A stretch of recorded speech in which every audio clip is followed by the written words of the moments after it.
নমস্কার সবাইকে, প্রতিমা ভেজ কুকিংয়ে সবাইকে স্বাগতম। আজ আমি তোমাদের সাথে কাঁঠালের বিচি আর বাদাম দিয়ে ভর্তা রেসিপি শেয়ার করব।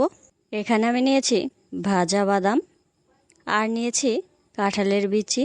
এই বিচিগুলো ভালো করে সেদ্ধ করে নিয়েছি। আর নিয়েছি গোটা ধনিয়া আর শুকনো মরিচ ভাজা, আর ধনিয়াটাও কিন্তু ভালো করে ভেজে নিয়েছি।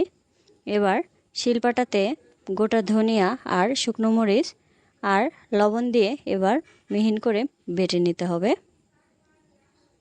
ধীরে ধীরে বেটে নিচ্ছি। লবণটা দেওয়ার কারণে ভালো করে বেটে নেওয়া যাবে। একবার বেটে নিয়েছি, আরও একবার বেটে নিচ্ছি। ঝালটা তোমরা তোমাদের পছন্দ অনুযায়ী দেবে।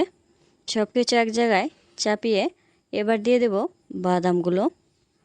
ভাজা বাদামগুলো এবার ধীরে ধীরে বেটে নিচ্ছি। এই বাদামগুলো আগে বেটে নেওয়ার কারণে বাদামগুলো ভালো করে মিহিন হবে, আর পরে যদি বাদাম বাটা যায় তাহলে সেই ক্ষেত্রে মিহিন হতে যাবে না। বাদামগুলো একবার বেটে নিয়েছিলাম, আরও একবার বেটে নিচ্ছি।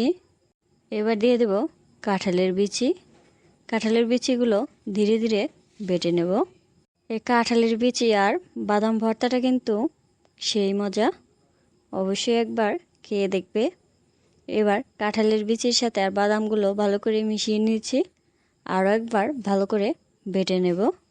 আজকের এই রেসিপিটা তোমাদের কেমন লাগলো অবশ্যই কমেন্ট করে জানাবে। সবাই ভালো থাকবে, সুস্থ থাকবে। নমস্কার।